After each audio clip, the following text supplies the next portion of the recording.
যুবদের মেরুদণ্ডটা ভেঙে দেওয়ার জন্যই দিচ্ছে। 50 টাকা করে পার ডে কী হবে? যুব সমাজ চায় চাকরি, ভাতা না। আমাদের জন্য 1500 টাকা খুবই কম। 1500 টাকাতে কোনো কিছু হয় না। আমরা ভোটের স্ট্র্যাটেজি আর লোক দেখানো। ভোটের আগেই মানে এইসব নতুন প্রকল্প চালু হয়, দেশের ছেলেরা কোনো চাকরি বাকরি পাচ্ছে না। দেখার মতন তো কিছু নেই, মানে ভাষণ দেখে বোঝা যায় যে এটা একটা ইলেকশন জেতার টেকনিক। মুহূর্তে আমার হাতে রয়েছে একটি বাজারের লিস্ট, যেখানে আমি চাল, ডাল, তেল, সাদা তেল, হলুদ, বেশ কিছু জিনিস কেনাকাটা করলাম। এক সপ্তাহের বাজার, যার সর্বমোট মূল্য এসেছে 1490 টাকা। অর্থাৎ এক সপ্তাহের বাজার করতে এসে আমি দেখলাম আমার 1500 টাকার কাছাকাছি বেরিয়ে গিয়েছে। এই পরিপ্রেক্ষিতেই প্রশ্ন উঠছে, মুখ্যমন্ত্রী মমতা বন্দ্যোপাধ্যায় তিনি 1 এপ্রিল থেকে যে প্রকল্পটি চালু করবেন যুবসাথী, যেখানে 1500 টাকা করে দেওয়া হবে, এই প্রকল্পে বেকার যুবক যুবতীদের ভাগ্যের চাকা ঠিক কতটা ঘুরবে, এই নিয়ে আজকে একটু আমরা কথা বলবো মফস্বলের বিভিন্ন ক্লাব এবং খেলার মাঠগুলিতে। কথা বলে নিয়ে জেনে নেওয়ার চেষ্টা করব এই তরুণ যুবক যুবতীরা তারা কি ভাবছে এই প্রকল্পের ব্যাপারে। চলুন। মুখ্যমন্ত্রী যে 1 এপ্রিল থেকে 1500 টাকা দেবে যুবসাথী প্রকল্পে, নেবে? আমি তো এমনিতে এলিজিবল নয়, কিন্তু আমার যেটা লাগে কি সরকার চায় সবাই সাথে থাকুক, সবাই পাশে থাকুক, কিন্তু অ্যাজ এ স্টুডেন্ট আমাদের জন্য 1500 টাকা খুবই কম। মানে আমাদের যেমন রুম রেন্টই আমাদের 2500+, তো 1500 আমাদের জন্য খুবই কম। ওটাতে আমাদের কিছুই যাবে না। আমার তো লাগে এটা একটা, যাই হোক ইলেকশনের জন্য হতে পারে বা জিসের জন্যই হতে পারে, কিন্তু 1500 টাকা ইজ ভেরি লেস।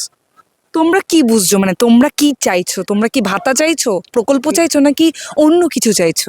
আমরা অন্য কিছুই চাইছি। আমি চাই যে স্টুডেন্টের জন্য কমসে কম কিছু একটা ভালো স্কলারশিপ বেশি করে দেওয়া হোক, বা কিছু স্টুডেন্টের জন্য ডিসকাউন্ট করে দেওয়া হোক। এই যুবসাথী প্রকল্প একজন যুবকের ভাগ্য কি পাল্টাতে পারে? একদমই না। যুব সমাজ চায় চাকরি, ভাতা না। অবশ্যই একটা ইয়ং জেনারেশন কখনোই ভাতার উপর বাঁচতে চায় না। বিশেষ করে এই 18 থেকে 30 বছরের মধ্যে যুবকরা আছে, তারা কোনোদিন ভাতার উপর বাঁচতে চায় না। তারা চায় একটা স্টেবল চাকরি, আইটি সেক্টরের চাকরি, যে কোনো প্রকার গভর্নমেন্ট সার্ভিস, যেটা আমাদের ওয়েস্ট বেঙ্গলে বিগত 5 বছর নেই। যেটা আমরা ইয়ং জেনারেশন চাই, সেটা আমরা পাইনি। সো ভাতা আমরা সমর্থন করি না। এখান থেকে আমরা কি মনে হচ্ছে 1500 টাকায় বেকার যুবক যুবতীদের ভাগ্য পাল্টাবে? দেখুন, প্রত্যেকটা সরকার চাই যুবক যুবতীর পাশে দাঁড়াতে, অবশ্যই সাপোর্টিভ, বাট এখনকার যে সময় 1500 টাকায় কোনোদিনও হবে না, চলবে না কারণ পড়াশোনা, খরচা, এসব অনেক কিছুই আছে। আর তার উপর দিয়ে এই 1500 টাকা ভাতা দেওয়ার থেকে আমি মনে করি যে বেশি বেশি করে জব ক্রিয়েট করা হোক, প্রাইভেট হোক, গভর্নমেন্ট সেক্টর হোক, আমাদের সেখানে ফোকাস করা উচিত যে আমাদের যুবক যুবতী কীভাবে কাজ করবে, কিভাবে এগিয়ে যাবে, তারা কিভাবে আগাম যে হাল আছে ধরবে। তারা এইসব যদি না থাকে তাহলে যুবক যুবতীরা কখনো এগোবে না। এই হচ্ছে আমার বক্তব্য। কারণ জব ক্রিয়েট দরকার। সরকারি চাকরি হচ্ছে না, সরকারি চাকরি হলে সেখানে স্থগিত হয়ে যাচ্ছে, তার শুনানি বেরোতে বেরোতে অনেক সময় লেগে যাচ্ছে। এর মাঝখানে অনেকে হয়তো পিছিয়ে পড়ছে বা কেউ হাল ছেড়ে দিচ্ছে। এরকম করলে হবে না। দরকার আরও বেশি কাজের, আরও বেশি সোর্সের, আরও বেশি আমাদের ইন্ডাস্ট্রি বাড়ানো দরকার, কোম্পানি আনা দরকার, আমাদের সরকার সেক্টর থেকে বেশি করা দরকার, আর উন্নয়ন আদার্স তো দরকারই, স্কুল, কলেজ, হসপিটাল সব কিছুই দরকার। এখন আমার মতামতে কোনো সরকার আমি এখানে কিছু বলবো না, বাট তাদের দরকার যে আমাদের বেটার কিছু প্রোভাইড করা। আমরা যখন ট্যাক্স দিচ্ছি, আমরা আশা করছি যে আমরা ভালো কিছু মানে পাবো সরকার থেকে, কারণ আমরা তাদের ভোট দিয়ে যেহেতু নির্বাচন করছি, তাদের উচিত আমাদেরকে ভালো রাস্তা দেওয়ার, হেলথ কেয়ার সেক্টরে আমাদের পরিষেবা দেওয়ার, স্কুল, কলেজ, হসপিটাল, রাস্তা, ইভেন এনভায়রনমেন্ট। অনেক জায়গায় যেমন দিল্লির কেসে এনভায়রনমেন্টে মানে AIQ অনেক উপরে, যেটা হচ্ছে বিষাক্তর উপরে, কিন্তু সেই জিনিসটা তাদেরকে দেখা উচিত, বোঝা উচিত। এই হিসাবে সব কিছুই সরকার অবশ্যই পাল্টানো উচিত। আমার মতে 5 বছর পর পর অন্তত সব সরকার পাল্টানো উচিত। এই টাকাটা দিয়ে তোমরা কি করবে, বা তোমরা কি অ্যাপ্লাই করবে, বা তোমরা আমরা তো মানে যদি করছো এটা? হ্যাঁ, আমরা গ্রহণ করছি, কারণ দেখুন যে 15,000 টাকা মানে 1,500 টাকা করে যদি দেওয়া হয়, এবার তো সবাই অ্যাপ্লাই করবে। এবার ওটা মানে সবাই তো এডুকেশন পারপাস বা অন্য কাজে লাগাবে না। সমর্থন করছি না, কারণ দেখবেন যে ভোটের আগেই মানে এইসব নতুন প্রকল্প চালু হয়, আর তার আগে কোনো উন্নতি হচ্ছে না। আলটিমেটলি দেশের ছেলেরা কোনো চাকরি বাকরি পাচ্ছে না যোগ্য থাকা সত্ত্বেও। মুখ্যমন্ত্রী ঘোষণা করলো 1 এপ্রিল থেকে যুবসাথী দেবে, যেখানে 1500 টাকা করে দেবে। তো কি ভাবছেন এই প্রকল্প নিয়ে? যুবকদের কল্যাণে কতটা কাজে আসবে? এই অবধি তো প্রচুর প্রকল্প এভাবে দিয়ে গেছে। কতটা কল্যাণ হয়েছে? মানুষের কি কল্যাণ হয়েছে আদৌ? মানুষের আদৌ কি কল্যাণ হয়েছে? যুবদের মেরুদণ্ডটা ভেঙে দেওয়ার জন্যই দিচ্ছে। 50 টাকা করে পার ডে কী হবে? যুবরা তো পড়াশোনা শিখে চাকরির পরীক্ষা দিয়েও চাকরির কি হতাশায় ভুগছে। পশ্চিমবঙ্গটাকে তেমনি ছাড়কার করে দিয়েছে, আর যেটুকু বাকি আছে এটাকেও শেষ করে দেবে।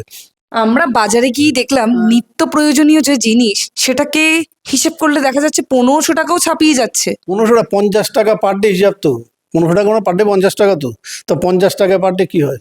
1 কেজি টমেটো কত? 1 কেজি পেঁয়াজ কত? তা এগুলো কী হবে 50 টাকায় পার ডে? 1500 টাকা যদি দেয়, 1500 টাকা কদিন? বাজারে তো প্রত্যেকেই আমরা যাই। তা কী হবে এ টাকা দিচ্ছে একদম পুরো যুবকদের সর্বনাশ করে দিচ্ছে। সর্বনাশ করার জন্যই এই ব্যবস্থাটা করেছে, কারণ সামনে ইলেকশন। যুবকদেরকে দিয়ে ভোটের সময় কিছু যুবকদের টেনে নাও কাছে, টেনে নিয়ে লড়াই করো, ধুমধারাক্কা যা চলে ইলেকশনের সময়, তাই করার জন্য এই টাকা দিচ্ছে, আর কিচ্ছু না। দেখো এখন তো প্রচুর মহিলা আছে বিধবা, এই বার্ধক্য কী বলে লক্ষ্মী ভাণ্ডার পাচ্ছে না। মিডিয়াতে দেখাচ্ছে আমাদের লক্ষ্মী ভাণ্ডার দিচ্ছে না, প্রচুর মহিলা পাচ্ছে না। এক একজনের 6 মাস বাকি, 10 মাস বাকি। ওই ইলেকশন যাবে আবার যুব যে প্রকল্প এটাও বন্ধ হয়ে যাবে, পাবে না। 1500 টাকা এখন এগুলো ভোটের আগে প্রত্যেকটা পার্টির একটা স্ট্র্যাটেজি থাকে। যেমন লক্ষ্মীর ভাণ্ডারে যেমন 500 টাকা ইনক্রিজ করেছে এসটি এসসি আর জেনারেলদেরও, ওরকম করে এখন যুবকদের 1500 টাকা এই এখানে মানে ওরা দেবে। এখন যুবক যখন আমরা এরকম যারা অনেকে থাকে, যেমন বলতে গেলে পশ্চিমবঙ্গের বেশিরভাগ অঞ্চলই রুরাল এলাকায় ওখানে 21 থেকে 40 বছরের যেসব ছেলেপেলে আসে প্রত্যেকজনই এসএসসি বা এগুলো থেকে ব্যাঘাত ঘটানো। সে 2000 অনেকেই এসএসসিতে বসে। এসএসসি তো খবর তো সবাই জানে অবশ্যই। পরীক্ষা হচ্ছে, কেস করে দিচ্ছে, আটকে যাচ্ছে, এখানে হাইকোর্টে আটকাচ্ছে, তো এখান থেকে রিলিজ করলে সুপ্রিম কোর্টে আটকাচ্ছে। আর এরকম করে মানে 1500 টাকা দেওয়ার থেকে যে রাজ্য সরকারের এত টাকা খরচ হচ্ছে, 1500 টাকা একটা বেকারকে মানে 21 থেকে 40 বছরের একটা হিউজ পরিমাণ একটা লোকজনকে দেবে। তো ওর থেকে ভালো আমার যদি সেটা না দিয়ে কাউকে এরকম গ্রুপ ডি গ্রুপ সি যেগুলো চাকরি হচ্ছে বা আমাদের এসএসসি প্যানেলগুলো বাতিল হচ্ছে, সেগুলো স্মুথলি আবার রান করলে সেটা তো আমাদেরই সব সুবিধা হবে। আমাদের এরকম ভাতা চাই না আমরা, যাতে আমরা পার্মানেন্ট চাকরি চাই, যেগুলোতে একটা শিক্ষিত সমাজ বা একটা মেধাবী ছাত্র নিজের পথটা সামনের দিকে চলতে পারে। যুবকরা 1500 টাকা চায় না। 21 থেকে বলতে গেলে, যেমন আমার বয়স 21, তো আমার 21 থেকে 23-24 বছর ছেলে পেলে আমাদের কিন্তু সেরকম ক্যারিয়ারের খুব একটা থাকে না, যে ক্যারিয়ার নিয়ে খুব একটা বেশি কিন্তু ভাবে না। যখন 25 পার হয়ে যায় তখন কিন্তু আমাদের ক্যারিয়ার কথা মনে হয়, এখন এটা ক্যারিয়ারটা করতে হবে। আমাদের এই টাইমে হয়তো মনে হয় 1500 টাকা পাবো, এই টাকা দিয়ে এটা করবো ওটা করবো, কিন্তু 1500 টাকা দিয়ে অ্যাকচুয়ালি কিছু হবে না। 1500 টাকা দিয়ে কোনো কিছু হয় না। আমি এখানে স্টুডেন্ট, ব্রেনওয়ারের স্টুডেন্ট, তো আমি এখানে বাইরে থাকি, তো আমার এখানে মেস ভাড়াইতেই আমার 3000 টাকার কাছাকাছি খরচ হয়ে যায়। তাহলে আমি 1500 টাকা দিয়ে করবোটা কি? আমি সেই মেস ভাড়াও দিতে পারবো না, আমার খাওয়া খরচা তো এক্সট্রা আছেই। তাহলে 1500 টাকা আমাদের কিচ্ছু হবে না। জাস্ট এগুলো একটা ভোটের স্ট্র্যাটেজি, লোক দেখানো, আর কিছু।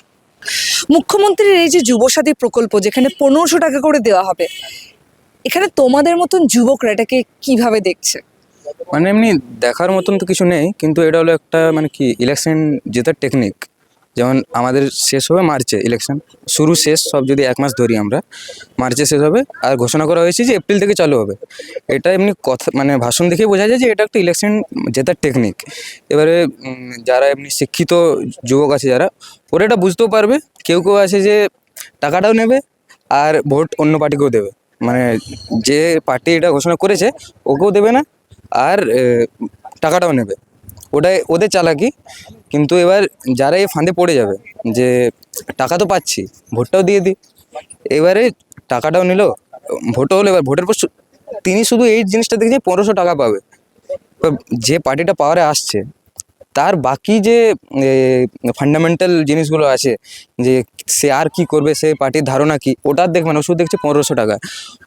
পার্টিরও এই ঘোষণায় কি যে আমরা 1500 টাকা দেবো। ওরা বুঝতে পারছে যারা বোকা মানুষ তারা এটা দেখে আমাদেরকে পাক্কা ভোট দেবে, আর যারা শিক্ষিত যুবক তারা টাকাও নেবে আর ভোটও অন্য পার্টিকে দেবে। আমার বলার এটাই, আমি বলবো আমরা ক্রিকেট খেলছি এখানে, আমি 1500 নেবো, 1500 একটা ব্যাট কিনবো, ও একটা কিনেছে 1800, আমি একটা কিনবো 1500। এইখানে ব্যাট করে তো একদিকে ব্যাট হয়, ওইদিকে ব্যাট হয় না।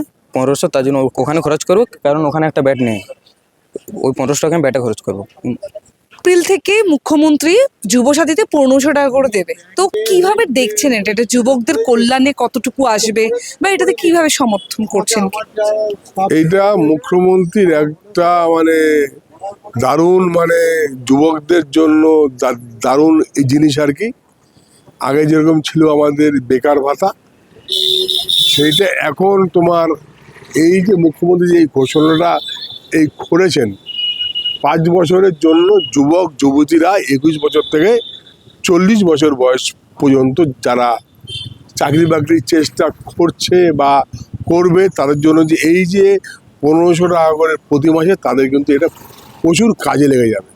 এইটা মুখ্যমন্ত্রীর একটা দারুণ মানে মানে সৃষ্টি বলবো না, মেলানোর কিছু নেই। চাকরি হচ্ছে কিছু কিছু ক্ষেত্রে, যাই হোক কিছু ঘটনা ওই ঘটছে, কিন্তু এই জিনিসটা যে যুবক যুবতীদের জন্য যে বেকার ভাতা যদি ধরি আমরা এই 1500 টাকা, এর কোনো বিকল্প নেই।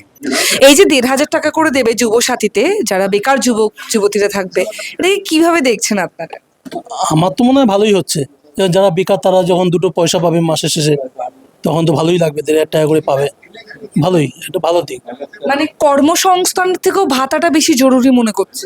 না, কর্মসংস্থান জরুরি তো অবশ্যই, কিন্তু তার মধ্যে যদি কিছু একটা পাওয়া যায়, সরকার যখন দিচ্ছে, এরকম তো অনেক প্রকল্পই আছে যেগুলো দিচ্ছে, সেখানে যারা বেকার তাদেরকে দিলে তো মনে হয় বেকাররা উপকৃতই হবে। সে তার পড়াশোনায় খরচা করতে পারে 1500 টাকা। এরকম অনেক যুবক আছে যাদের বাড়িতে হয়তো পড়াশোনার জন্য পয়সা পায় না, গরিব আছে, 21 থেকে 40, তারা পড়াশোনা খরচা করতে পারবে। 1500 টাকায় ঘুরতে পারে কি বাংলার বেকার যুবক যুবতীদের ভাগ্য? এই প্রশ্ন তুলছে খোদ বাংলার যুব সমাজ। মুখ্যমন্ত্রীর প্রকল্প যুবসাথী, সেই প্রকল্পে 1500 টাকা করে দেওয়া হবে। আর এই প্রকল্পের সার্থকতা বাংলার যুব সমাজ, বেকার যুব সমাজ তারা কিভাবে বুঝছে, সেই তথ্যচিত্র আজকে তুলে ধরলাম আপনাদের সঙ্গে। মফস্বলের বিভিন্ন ক্লাব এবং খেলার ময়দান থেকে আপনাদের সামনে রাখলাম আজকের এই প্রতিবেদনে আপনাদের সঙ্গে ছিলাম আমি প্রিয়া। খবরের অন্যান্য খুঁটিনাটি জানতে চোখ রাখুন দ্য ওয়ালের পর্দায়। খবর এখন এখানে। ধন্যবাদ।